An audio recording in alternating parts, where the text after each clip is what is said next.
Hi, I'm Cameron. And I'm Hayden. And this is Until the End of Crime.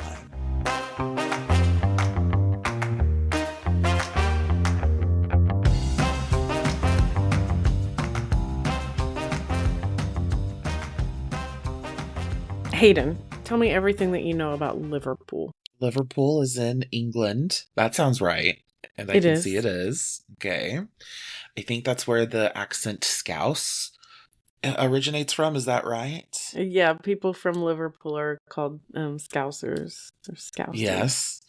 Scousey Mousies. I think that Liverpool is supposed to be like, if you're a Liverpoolian, you're scrappy. They're known for their scrap. A Scouse. A Liverpudlian. A Liverpudlian, love that. Which both of them are accurate, but the Liverpudlian, my mom will argue with me about that. Okay. Liverpool, I'm sure, is lovely. I think it has a reputation for almost kind of being like a little more rough around the edges. Sure, it's because Liverpool, it's a port city. Okay. And it's in northern England, which, if you're thinking about ideologies. Okay. In the US, when you say southern, that would be similar to saying northern. Okay. I think they've got a really important soccer team. Sure. I think so. I think Liverpool's a big deal. Football, footy, whatever. Did I tell you that soccer that word is British? The word soccer is British. It originated in England, and then at some point the English dropped it and it's turned into some like, oh, American. You know how they shorten words? Uh-huh. Like telly instead of television. Uh-huh. Or instead of TV. Right. Soccer originated from the word associated. Associated became soccer, and then it became American, and then it became stupid. I'm like, which I guess that's also like how America happened too. It came from England, and then it was there. But they're gonna force you to give up your American citizenship. That's fine. Take it. There you go. Take it. I'm not gonna pay for a visa. I just won't go back there. I'll take my British passport. It'll be smooth sailing. No, I had a student the other day. He had 2 quarters. Where did you get those? And he comes up to me, and he's they're both the ones that have states on the back of them. Okay. And one of them was Texas, and the other one, I don't know what it was. And he was like, why does it say, "In God we trust"? And I was like, that's a really great question. I was like, don't know, because it's supposed to be separation of church and state, and you're supposed to be able to practice any religion and all of that. But that's a really great, astute question, 12-year-old child. Here, let me give you some paper Monopoly money that has a king's face on it, and maybe we can talk about that too.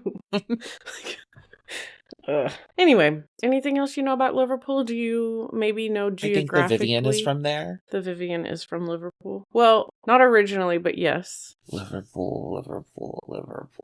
I think they have a famous boxer from Liverpool too, or a UFC fighter.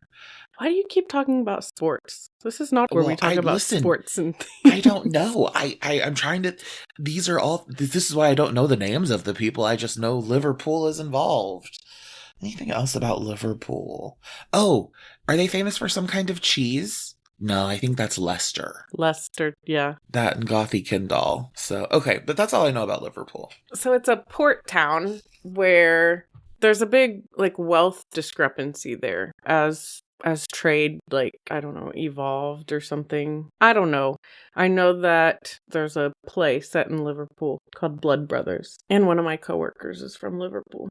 And I have a friend who lives in Liverpool. She's a doctor. A doctor? Yeah, like an OBGYN. She's really my sister's friend, but we're also kind of friends. Hey. Brian Blackwell and his girlfriend, Amal Saba, were 18 years old and had a flight to catch at 5:42 out of Manchester Airport. They were coming from Merseyside, a borough of Liverpool, and they were heading for a celebratory, luxurious 18-day trip across the U.S. and the Caribbean.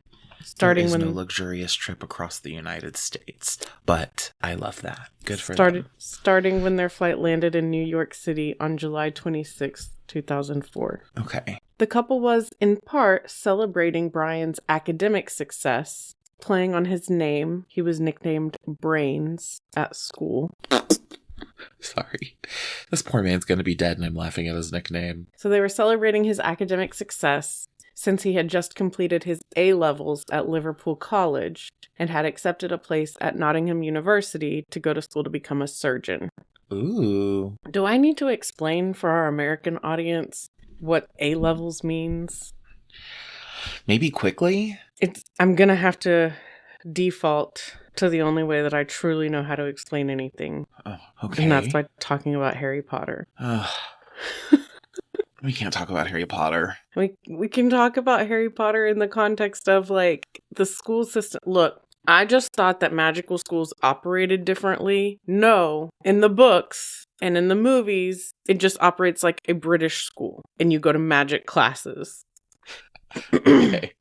Okay. You know, we have listeners who've never even watched Harry Potter. That's fine. I'll explain. So...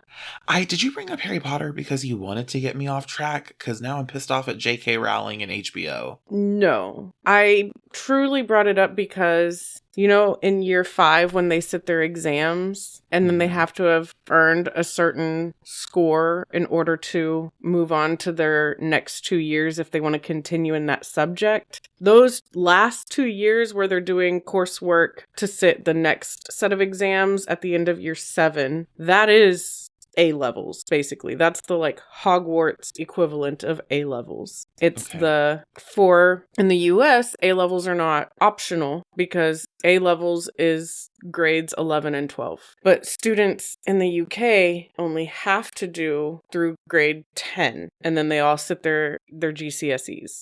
And then you have to have earned a certain score to then move on to A-levels in whatever subjects it is that you want to move on in. And so A-levels you can do at a secondary school. They also have them at some colleges, because college is what in the UK is talking about after they're not the same. Like, there is no UK high school. There's primary school, which is years 1 to 6, and then years 7 to 11 is secondary school.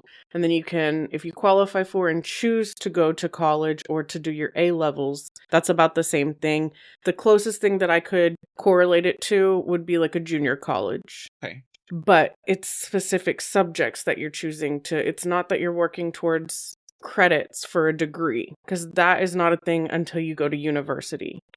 And in the US, university and college are used interchangeably, and in the UK, they are two different distinctions. Got it. So Brain was on his way from college to university. Right. He had completed his A-levels. Mm-hmm.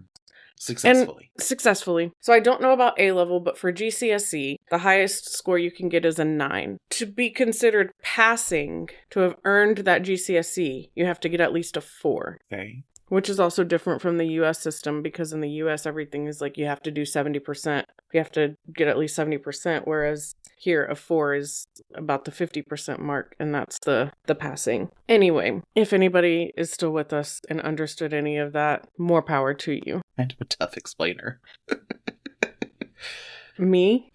Like the whole thing. Just the whole primer is like... It's really difficult to explain an entire system when you've not been in the system. Like, I don't even fully understand the system of which I am now speaking, but Here we are. Okay, so anyway, the trip had been pre-booked and the young couple was excited. Additionally, it's almost as if this was an apologetic trip in a way, because Brian was a great tennis player, a world-renowned tennis player. He was sponsored by Nike, or, for our UK listeners, Nike.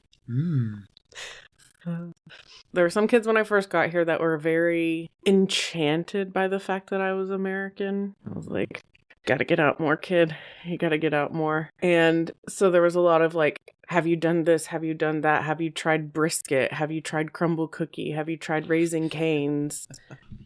Like, you definitely have to get off the internet. They're hitting on some good stuff though. Brisket, Raising Cane's. I know. But they were like, one kid was like, oh, so you don't say Nike. And I was like, no, I say Nike. And then another kid was like, why would she say Nike? It's an American company, which means that the way she's saying it is probably the correct way to say it. And I was just like, I don't know. It was silly, goofy. So back to tennis. See, now I'm talking about sports. Brian had a 70,000 pound sponsorship. Okay. And a place to compete in the French Open. Oh, wow. Yeah. He hired Amal to be his manager, wrote her a check for 39,000 pounds, and told her that he would take her to France with him. But then he got word from Nike that partners would not be able to attend the event. Okay. They flew first class and really made the most of their stay, checking into the presidential suite at the Plaza and enjoying lobster, truffles, and champagne. When they had had their fill of New York City, they moved on to Miami, Florida, and lived lavishly there. Then they headed to Barbados, of course, and then concluded their trip in San Francisco, California. Just all over the place. Right. So Miami to San Francisco is 3,043 miles and would take about 45 hours to drive straight from point A to point B with no stops, which is really just for the listeners who don't truly comprehend the size of the U.S. because it's about a 6-hour flight, which is the same as flying from London to Saudi Arabia. The trip was lavish. Brian spent around 30,000 pounds. And as the only child of Sydney and Jacqueline Blackwell, he was treated as the golden child and subsequently enjoyed indulging Amal. Rich. They lived in a wealthy area. We're going to get into this later. They were older, I think. So his dad was 11 years older than his mom, and his mom was in her early 40s when she had him. So like they were established in their careers, in their lives, and he was their only child that they had later in life. Tennis is not a cheap sport. Not Right. if you want to be good at it. Kind of like the same thing with winter sports. Right. You can't be good in those things and not have access. Oh, yeah. And so... He had access. Okay. Yeah. So Brian spoiled them all with jewelry and even bought her a car. Okay. His parents wanted the absolute best for him, his father being a retired accountant and his mother having been an antiques dealer. The couple had provided a very nice life for Brian. He must have been one hell of an accountant. Are you also thinking embezzlement? No. Oh, okay. Not at all. I know the case. But I think that would have come up. But I think that I have thoughts. I have thoughts to explain this, but I don't really get into them until like the end of this case. But ultimately, you know the trope where it's not even a trope, but you know the reality where the youngest children usually have the most access to things because their parents are more established in their careers. Like if their parents had their first child when they were in their mid-20s, and then by the time they have their third child, they're in their early 30s, mid-30s, whatever. And the youngest child ends up having like a more comfortable life because they're older and in their careers. These are two people who were career focused for, I mean, he was in his 50s when he had his first child, his only child. Right. Moving into retirement age. Right. So anyway, I think that there was less distraction. Also, I guess I would need to know more about what was going on in Liverpool in the time, which, I don't think embezzlement. I think that the money was honestly earned. Also, people without kids, were able to spend money on things that people who have kids. There's also greater wealth equality in the UK. Also, cost of living was so different then. There are so many factors. There are so many things that could contribute to their wealth. Yeah. So his parents wanted the absolute best for him, as I mentioned, and even his A-level coursework, which in many schools does not cost. His parents ensured that he had a great education by having him attend sixth form at Liverpool College, which cost around £7,000 a year, which in 2004 is equivalent to $13,000. Okay. So he could have done those 2 years of school without paying anything, and instead they paid $26,000 to make sure that he was getting the best education that their money could buy. So While Brian and Amal were on their Great American tour, his parents were on holiday in the Spanish island Mallorca, a trip that they took very regularly. When Brian and Amal returned to Liverpool on August 12th, the Blackwells were still gone, and Brian did not have a key to get into the family bungalow, which is how Brian came to stay with Amal's family for 2 weeks. Doesn't that just sound rich? The family bungalow. Do you know, I figured out yesterday what a bungalow is? Not even to do with this. It had nothing to do with this case. I was like, well, that is good context to have. It's just a small, single-story house. It's usually like 1 bedroom, 1 bathroom, maybe 2 bedrooms, 1 bathroom. Because most houses here are multiple stories. Yeah. But a bungalow is a single story. Okay. So it sounds fancy, but it's actually smaller than a typical house. Okay. The more you know. The more you know. Shortly after the couple returned, Brian received his results from his exams. He had taken mathematics, chemistry, biology, and Spanish, and he had received all A's in all of them. Okay, good. Like top marks. Mm-hmm. He ran into his head teacher at some point, which to me is about the equivalent of a principal, but not exactly the same. Okay. He ran into his head teacher and they had a conversation about his impending venture to university to study medicine. Again, he and his parents had been aspiring to Brian becoming a surgeon. The Blackwells had always been very invested in their son's academics, taking notebooks with them to parents' evenings to take their own notes about how he was doing according to his educators. Would you like me to explain what parents' evening is? No, I think I got it. What is it? Parents go and meet the teacher and talk with the teacher. Kind of. So I don't know how it is at every school. I'm not going to assume that the one school that I'm at is what it is everywhere, but every year group has a designated parents' evening, and their parents can sign up for appointments to. It's kind of open house, but it's usually just like a 3-minute chat. Like, where are they? What do they need to do? Are they behaving? I did have a set of parents bring a notebook with questions and also to write down things to one of my parents' evenings. And I was like, oh, this is a little intense. So I get that this is something that would have been included in information about this case. So anyway, okay. So while their trips to Spain were regular occurrences, the lack of contact was not necessarily. Brian shared some concerns with those near him about his parents not contacting him to find out his A-level results. Or did they get the results before they all went on holiday? It's not exactly clear.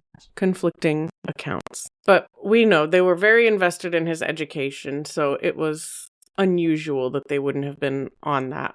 Initially, the Blackwells' neighbors did not find it unusual that the couple would be gone since, again, their trips to Spain were regular. But on September 5th, a neighbor did notice an unusual smell and, paired with the length of time the family had been gone, contacted authorities. And there were a lot of flies coming from the bungalow. When police arrived, they forced their way into the home and discovered the decomposing body of Sidney still sitting in his chair, holding his spectacles. Then they located Jacqueline's body in the family's bathroom. So why did he kill his parents? It was apparent.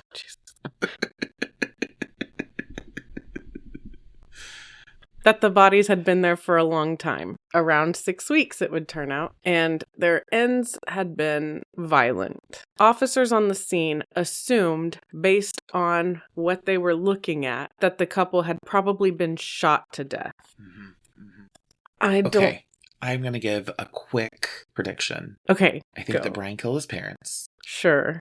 And I think it was for money, and I think it's because Amal needed more money. That's where I am right now. Okay, continue. After the bodies were autopsied, it was determined that they had both been stabbed numerous times and had wounds consistent with an attack from a claw hammer as well. Jacqueline, who was 61 at the time of her death, had been stabbed 20 times, and Sidney, 72, had been stabbed 30 times. The day after the bodies of his parents were discovered, Brian was arrested at Amal's family home because close family members are usually the suspects. And I think he said something that they were like, I don't know that he was arrested at the family home, but he was taken to the station and definitely questioned there. And he denied any involvement in the deaths of his parents. After 7 hours of questioning, Brian asked if prison was cold. As cold as his heart when he murdered his parents. I'm sorry. This is not looking good for Brain. Brain thought he was I think smarter. They called him Brains, but yes. Brains. Mr. A-Levels himself, top marks, said, pew, pew, pew, stabby, stab, stab. And he thought this was going to be easy sailing. I just need to clarify. Is pew, pew, pew the sound that a claw hammer makes? Oh, sorry. I just think everything is gun violence. Yeah. But ping, ping, ping is the sound of a hammer. Well, going into a body, it probably sounds a little different. Thwack. Thwack. Ugh. Yeah. Is that wet enough? Is it crunchy enough? It's wetter than thud. Ooh, yeah. Yeah, it is. That sound. Okay. What are you doing to me? You rarely tell me stories where I feel like I know the murder immediately. I mean, I told it in a way where you didn't know it was him immediately. You thought he was going to be dead immediately. I did. Well, I did. I thought it was going to be like this victim-centric narrative. And now I'm like, oh no, this is the killer. We have a child who grew up in luxury, tennis, A-levels. His parents said, hey, we're going to spend so much money to send you to the best college versus allowing you to attend somewhere that would already be paid for. It sounds like they were willing to sacrifice on his behalf. This Amal character coming into the story and him giving her $37,000 or whatever. 39,000 pounds. 39,000 pounds. He gave her a check. Units of measurement, of currency, whatever. And it still wasn't enough. It still wasn't enough. It wasn't enough to be able to take her on this luxury American, Barbadian trip. It wasn't enough. So he killed them. I am going to tell you right now that you're going to take back some of the things that you're saying later on. Just some? Yeah. Okay. Again, when we come to the trial, you're going to be like, got it, check. Like, run that. I understand more now. But... Or maybe he was schizophrenic. No. Maybe he had been abused. Okay.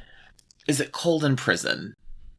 And then shortly after confessed that he had been the one to kill his parents, claiming it was a split moment decision. Okay. There must be a lot left if I'm already getting it confirmed that he's the murderer. Despite his initial denial, he was charged with 2 counts of murder. Damn. Nike was not going to like this. No, talk about in cold blood. But how did we get here? What would have possessed this only child, their golden child, to commit double patricide? So in addition to being nicknamed Brains, Brian was also known by his classmates as a fibber. Not that he told outright lies, but that he had a flair for exaggerating stories. Okay. Brian's parents would take him to the tennis club with them, where he would improve his tennis abilities, all the way to the point that around the time he began dating Amal, he also decided that he was a world-renowned tennis player. He produced a ranking of players in the Tennis Association, with him holding the top spot. And that was obviously a lie. And when I say produced, I mean the kind where he forged it himself, because in reality, he played reasonably well, but not spectacularly. Okay. Anyway, as a tennis savant, of course, he claimed to play professionally. So he was able to shower Amal in jewelry and a Ford Ka, which he paid for outright after making an unauthorized £9,000 withdrawal from a trust fund for his education. Just a side note that was included. It doesn't really need to be added, but here I am.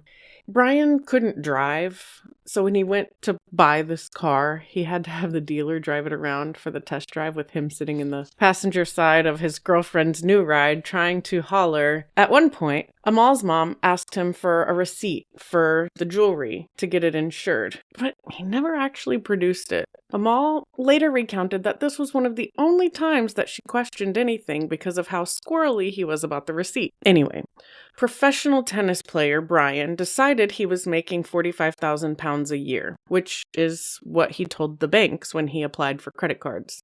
Well, my next line, I know the answer to it. Do you remember when he made Amal his manager and gave her the £39,000 check for it? You're not going to believe it. With the check bounced. He had forged a contract with Nike to hire her. He'd also fabricated that he was sponsored by Nike. In case you haven't picked up on this by now, Brian did not play tennis professionally. Sounds like he's a pathological liar. So I mentioned that he had made a large and unauthorized withdrawal, but please don't worry about that. When Jacqueline figured this out, she went to the bank to prevent him from being able to do any such thing again. And his parents confronted him, threatening to include the authorities if he did not stop spending so extravagantly. After lying about his success, this confrontation caused a crack to appear in the facade that he had been building for a long time. Eventually, Brian's parents agreed to allow Amal to keep the car, but she had to make payments to them for it, which Brian said would be humiliating to him. Deserve to be humiliated. Yeah. I mean, would I say that in hindsight? Maybe not.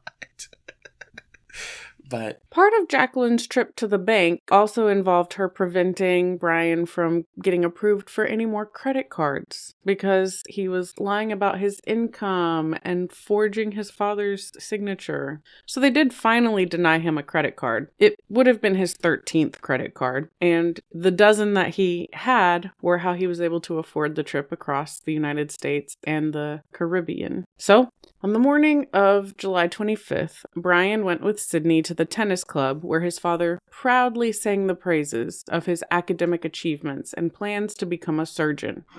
Later that morning, Brian purchased 2 business class tickets to New York, only costing £5,000-ish for both of them, which by today's standards, pretty cheap. Sydney and Jacqueline went to dinner, and when they returned home, the 3 Blackwells sat and had a drink, and they were having a conversation that turned to Brian's future, his relationship with Amal, and his financial deceptions. Or that's the best guess about how this may have occurred, since only one person lived to tell this tale. Wait, did they have a drink in the lounge that led to a heated conversation? Or was Brian hanging posters in his bedroom and then Sydney came in and confronted him about his lying about money? And then, because he was hanging posters with his hammer in hand, Brian struck him repeatedly with the claw hammer before Jacqueline, who had been cutting vegetables, came into the room with a knife in her hand? Because that's another rendition of this story. It couldn't have been the latter, because Sydney was attacked and killed while sitting in his chair in the lounge, beaten with the claw hammer, and then stabbed more than 30 times.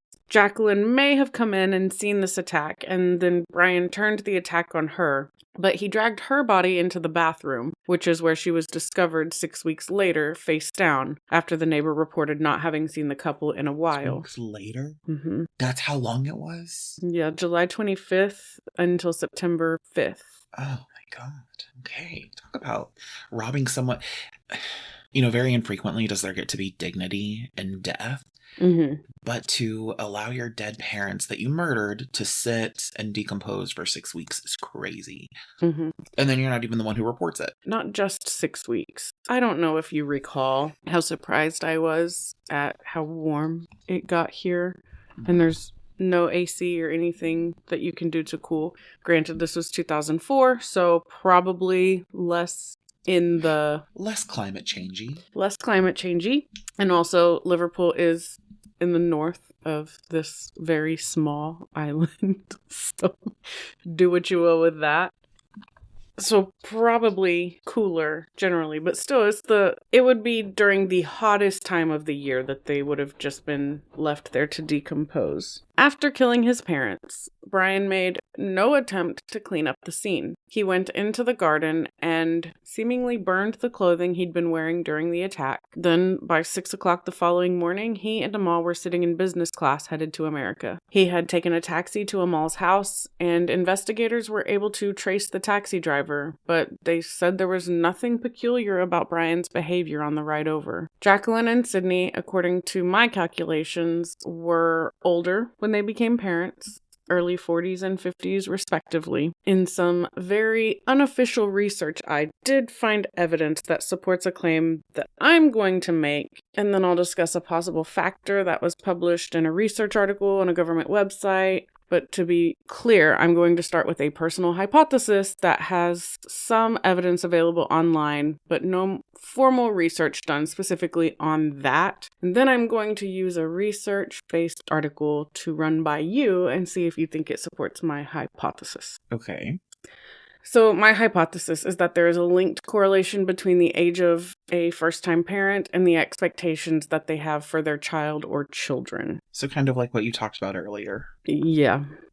I found an article that stated that psychologists believe that older parents are able to expose their children to more opportunities that can lead them to learning about the world and adopting a bit of a more eyes-on-the-prize approach to life, reducing social distractions that could hinder their academic progress. So in short, yes. The research article I read said that more often than not, older parents have had more education, which also supports the notion that they would have higher academic aspirations for their children. I'm going to guess that you probably have an idea of where I am going with this. I think so. Yeah.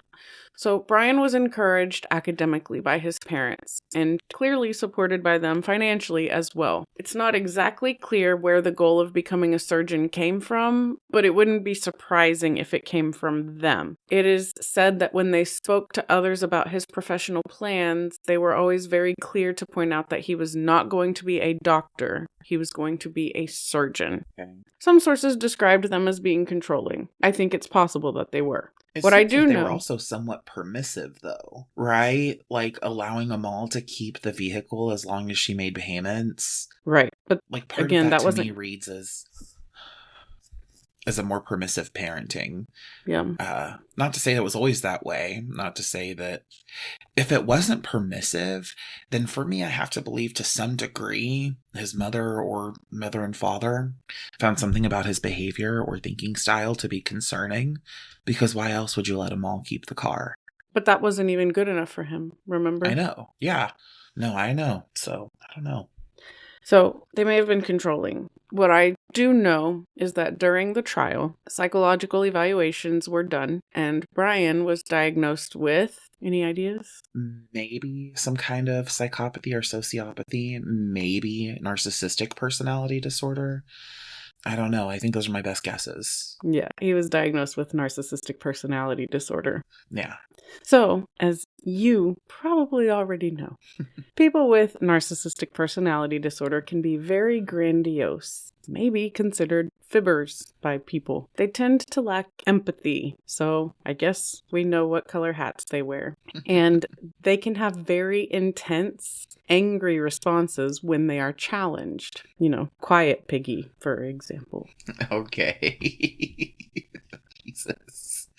When his parents challenged his spending and threatened his relationship with Amal by insisting he tell her the truth about it all, the fantasy life he had created ruptured, and he became enraged and grabbed the hammer that he may have previously retrieved to hang posters in his bedroom. Yeah. Yeah, you don't want to think about it, do you? Yeah, it's a wild thing to think about, and then some of the stuff he said about it was crazy. In conversations with Amal, not only was she unaware that Brian had killed his parents, but he had not behaved in any concerning or peculiar way throughout their trip. It is believed that he may have spent more money whenever he thought about the murders in an attempt to distract himself from that. By the time it was all said and done, he had spent so much that he had overdrafted his father's account by £1,500. There's such real short-sightedness here. But again, that can line up with narcissistic personality disorder, so... That kind of untouchable feeling. Yeah. So Brian likely thought he was going to return home to a crime scene at his house, which didn't happen. And he did not want to be the one to discover the bodies, apparently, because he wouldn't go in, because he believed that he would get away with double homicide. He claimed that he left the family house days before the trip actually began, which wasn't true. After he was brought into the station, but before he was formally charged, it seems that the interrogation style that was used with Brian was to ask him questions or to ask him to talk through what happened, but to keep follow-up questions limited, which allowed him to grow more confident and feel less like he was being seen as a true potential suspect.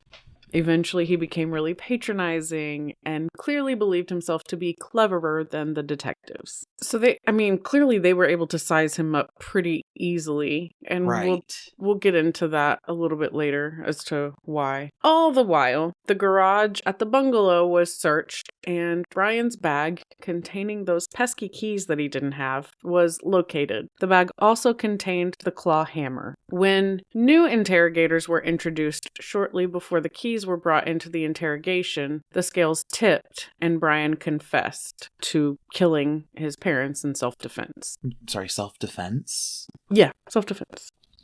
Okay. The pro tennis player was scared of his 72-year-old father and his 61-year-old mother. Okay, well, he didn't actually play professional tennis. Right. He played at the tennis club with his 72-year-old father. Right. The reason he took his mother into the bathroom was because he was surprised at how easily she died. So he tried to revive her by splashing water on her. Okay. Brains, which was his nickname and not me talking about. Yeah. No, the matter left behind. Got it. Sure. A couple of accounts stated that he attacked his father with the hammer. His mother tried to intervene, so he turned his attack on her, grabbed a knife from the kitchen, stabbed her, then went back to his father, who was not dead yet, held his hand and apologized to him before proceeding to stab him. Proceeding to stab him, surprised at how easily the knife went in, but yes, that was what I was going to say, is just a reminder, he stabbed him over 30 times. That's okay. Overkill, for sure. Yeah. 30 times. And he apologized to his father before stabbing him. Yeah. After beating him with the claw hammer, but before stabbing him. Got it. What was the apology? Do we know? No. Sorry I attacked you. I'm just curious. Like, hey, sorry I almost killed you, and sorry I'm killing you now by stabbing you 30 times. Yeah, gosh, you must be in a lot of pain. Let me just help you out there. Yeah, like, I don't know. What the fuck kind of apology could you give? Also, splashing his mother's her face with water, like, it makes me wonder how much of what he's saying is lies. No, he's a fibber. Mr. A-level himself. Which, I think, biology was... Yeah, top marks in biology. Yeah. I'm calling him Mr. A-level. Okay. After he was charged with what? I just short-circuited. Murder. Were you going to say manslaughter? I guess. After he was charged Certainly with... slaughtered a man. Hayden. Sorry. I'm leaving that in. They can hear how horrible you are. Slaughtered a man. Listen to him laughing about this poor 72-year-old man who was murdered by the son that he cared for. I felt deep empathy. It's just that you saying manslaughter really set something off in me. Like, he sure did. Well, you're going to have to that because after he was charged with murder, it had to be determined if that was the appropriate charge for him, or should he be charged with manslaughter. Okay, well, murder. 5 psychologists evaluated him, and they concluded with the senior psychologist they all agreed. They were all completely in agreement that he was a murderer. That he formally should be diagnosed with narcissistic personality disorder, which meant he was at diminished capacity and could not be charged with murder. Okay. So the prosecutor was like, yeah, that's cute and all, but I'd like my own psychologist to evaluate him before we go changing charges. But they came back with the same diagnosis. Okay. So the charges would have to be amended to manslaughter. And this was the first time in the UK that narcissistic personality disorder was used as a part of a defense. I don't like that at all. So, okay. Charges down to manslaughter. So what does that mean for him? Do we explore why you don't like that? We can. We don't have to. I mean... Unless a big, beautiful obituary comes out soon, I think we should have a conversation about whether or not narcissistic personality disorder absolves you of full responsibility.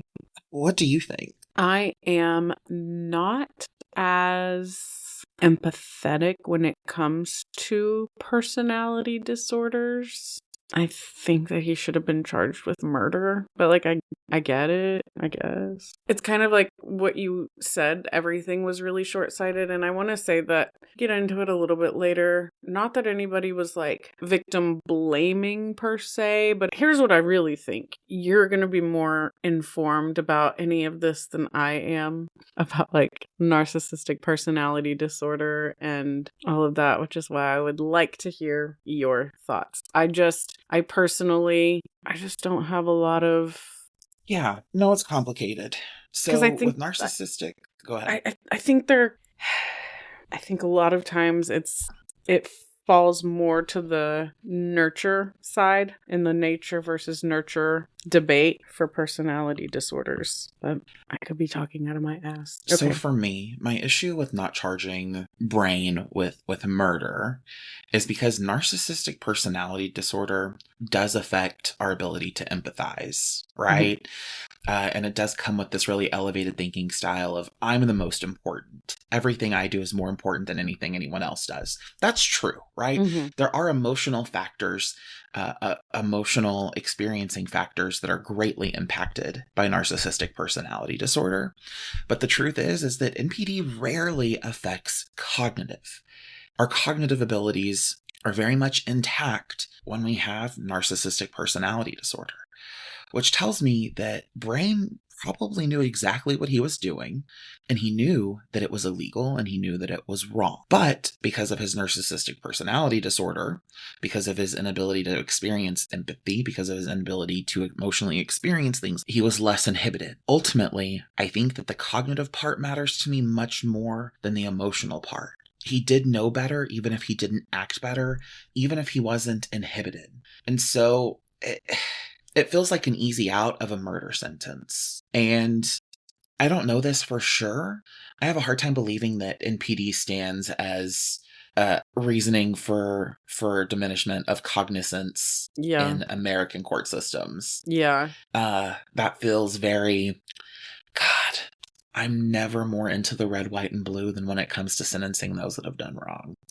And so, the instance here, which I'm not a fan of the death penalty. Right. I know we've talked about that. Neither one of us is endorsing death penalty.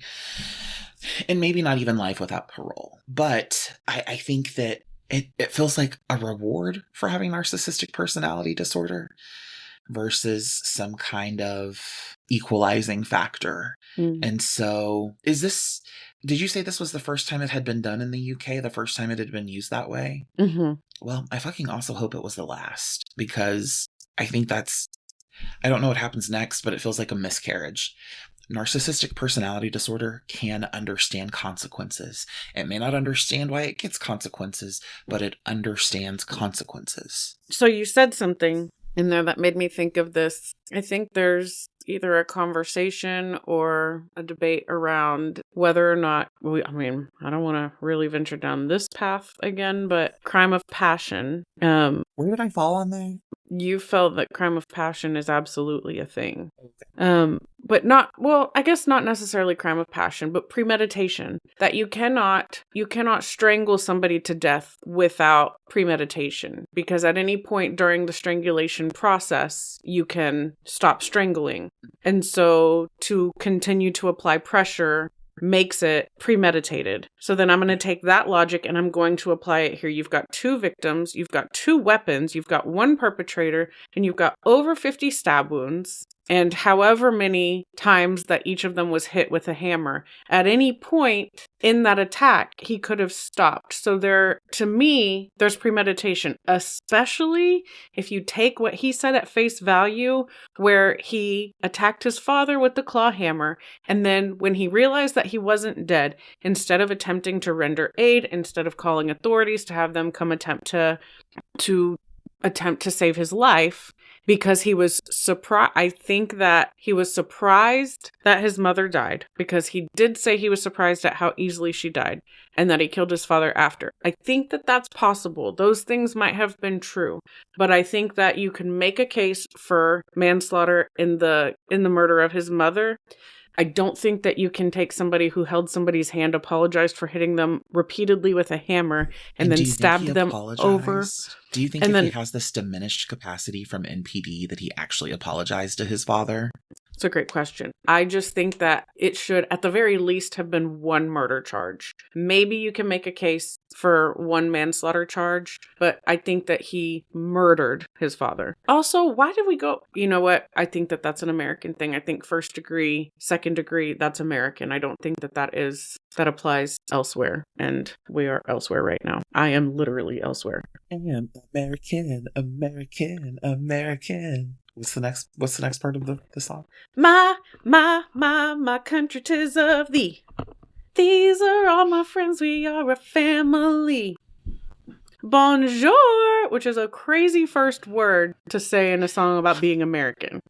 Although English got a lot of French in it. A little bit more about Jacqueline and Sydney, kind of. The narcissistic personality disorder was likely nurtured by the two of them, with his parents assuring him that he was significant, superior, and going to be a surgeon. They were likely hard on him, controlling a lot of what he could and couldn't do, potentially stunting him socially, which would have made Amal even more significant in his life because she made it through the social awkwardness and lack of social integration. It said that he was not good at making friends, didn't have a lot of friends, which then makes me wonder about the nickname Brains and if that was a friendly nickname or a coded jab, envy, or worse. Yeah. He probably wasn't allowed to make many of his own choices. His punishments were likely incongruous for the behavior, and he likely felt as if his parents didn't love him. Then, when they challenged his spending and financial fraud, plus, as Brian would have seen it, threatened his relationship with Amal, they would have become obstacles to Brian, and the rage that followed would have been insurmountable. Brian, I don't know if I already said this, or if I ever say this, but you know that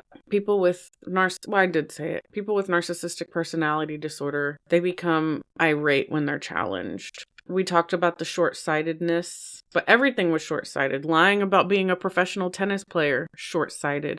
Lying about having a sponsorship from Nike, short-sighted. Lying about making her your manager and then giving her a check that bounced, short-sighted. Writing her a check for 39,000 pounds, but also claiming that you make 45,000 pounds a year. You know, when that grandiosity gets into the driver's seat, it's hard to get it to take a back seat. It's hard to neutralize that. Yeah. So Brian pleaded guilty and was sentenced to a discretionary life sentence with a minimum of 6 years before he could be considered for release. Of 6? I almost asked you to guess because I knew that would really get you. A minimum of 6. A minimum of 6 years. God, that's not even a month for every stab wound. I think he was 19 by the time that this all happened. That's 25. That's getting out at 25. Yeah. You have your entire life ahead of you. Let's put a murdering narcissist out on the streets at 25. So, after we've sent them to prison, which in America is just school for criminals. Right. Well, this is not America. That's fair. Praise be. The judge said at the time they delivered the sentence that Brian may never be well enough to be released, but there was the 6-year minimum. The sentence was likely something that Brian was happy with. Yeah, I bet. According to his attorney. As expected by psychologists, Brian was a model prisoner. He participated in a rehabilitation program.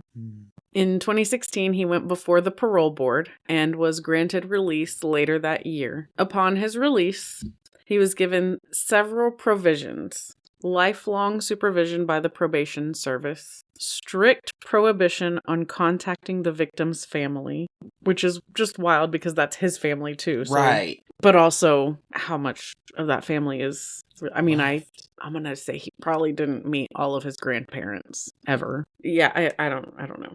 Restrictions on where he could live, and mandatory psychological treatment for the narcissistic personality disorder. To be fair, at his original trial, which, again, how much of this is authentic and how much is I know what I need to do to get my way, but he did say that he regrets killing them, that he misses his parents. And I think people who cared for you and who were part of your daily life and his social life, right? I mean, it sounds like on the weekends he wasn't cutting up with kids at the club. He was going to the tennis club and playing alongside his father. That there would be the capacity for him to like want that to still be a thing, like to want these people to still be in his daily life. Or he's saying it because he knows that that's what you say to get a lighter sentence or whatever.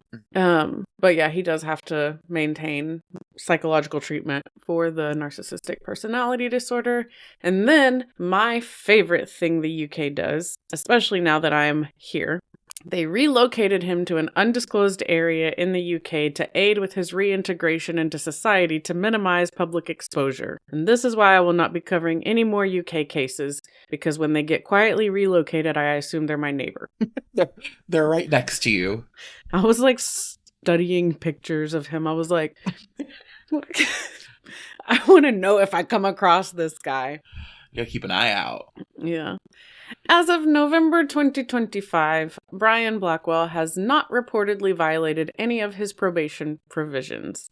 In 2026, he will turn 40. Mm-hmm. So, what's so crazy is that if he did live where you live and you were like on a dating site or something. Like, actually, what I was thinking, I was like, oh, that's terrifying. Yeah, you don't want to bumble across him on Bumble. My God. No, I certainly do not. My God. And then you listen, I have a podcast. Oh my God, I actually covered you before we met. He's got a pretty distinctive mole on his face. Oh, well, thank God for that. I know, right? Okay, just a final blurb. I just want to say that Amal was a victim in this too. Oh, absolutely. Poor Amal. I really gave her a bad rap at the start. I was like, Amal, I apologize. Damn, we're going in on her. What's crazy is I think I was thinking like Amal Clooney, and then I was like, it doesn't matter. Yeah, I think that you were thinking she was a seductress. Yes. Yeah. A name like Amal just feels seductive. But he was just really socially awkward, and she was probably the first and only girl to like glance his direction. So she shared her cautionary tale by saying that part of the way that he was able to, I guess, seduce her or convince her of these lies was because it was a really slow build. It's not like he went like off the gate, was just like, I'm sponsored by Nike and I'm a professional tennis player. Oh my God. But with the being socially awkward, you could see that he was using those things to like intrigue her, keep her invested in the relationship rather than just, I don't know, being himself and letting her decide if she was whatever. He never gave her a reason to not believe what he was saying. And then she said, once you believe one facet of the web of lies, you believe it all. You have no reason not to. She says she has pictures of them together 10 hours after he had killed his parents, and he was laughing and carrying on like he hadn't a care in the world. And in reality, he had 90 pence to his name. Yeah. There's a picture of them in front of the Golden Gate Bridge. Also, I mean, their thought is that he was, like, when he would start to think about what he had done, his response to that would be, let's go spend more money. Like the distraction. Right. She went to the same university that he was supposed to go to, that he would have gone to if he hadn't killed his fucking parents.